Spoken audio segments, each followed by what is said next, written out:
Pays avec une forte tradition orale, comme beaucoup d'autres autour de lui, dû à ses griots, le Mali a, au fil des ans, été riche en rythmes et en moyens d'expression variés.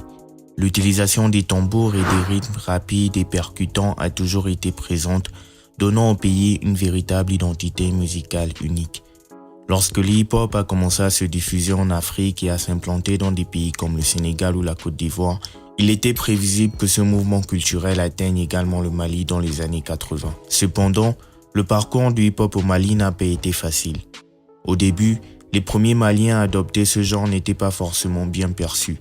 Comme en Côte d'Ivoire, au Sénégal ou dans d'autres pays ayant eu un accès précoce au hip-hop, les premiers artistes et figures du mouvement venaient souvent d'environnements sociaux favorables, ce qui expliquait leur accès rapide aux tendances et mouvements internationaux en général. Par conséquent, le message et la musique ne parvenaient pas nécessairement à la majorité des jeunes Maliens qui ne s'y retrouvaient pas. De plus, les masses considéraient souvent les premiers passionnés de hip-hop comme des imitateurs des Américains ou des Européens. Au début des années 90, à mesure que la culture évoluait, quelques passionnés de hip-hop maliens ont commencé à se faire un nom, comme le groupe Sofa, qui fut le premier à passer à la télévision nationale, suivi d'autres groupes comme Melgrove et des artistes comme Hamkoulel.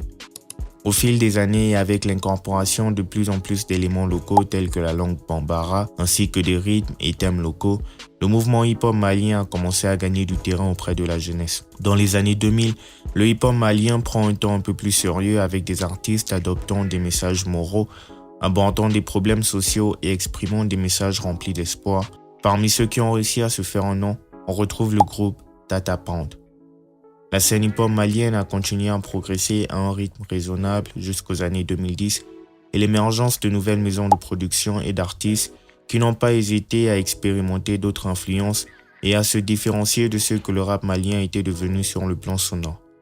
Parmi eux, on peut citer Ibawan et d'autres. Pendant cette période, le hip-hop au Mali est devenu vraiment populaire et a réussi à surpasser des gens bien établis lors d'événements massifs. Aujourd'hui, la scène malienne reste solide, bien qu'elle souffre de nombreuses lacunes, avec des artistes qui peinent pour la plupart à vivre de leur art.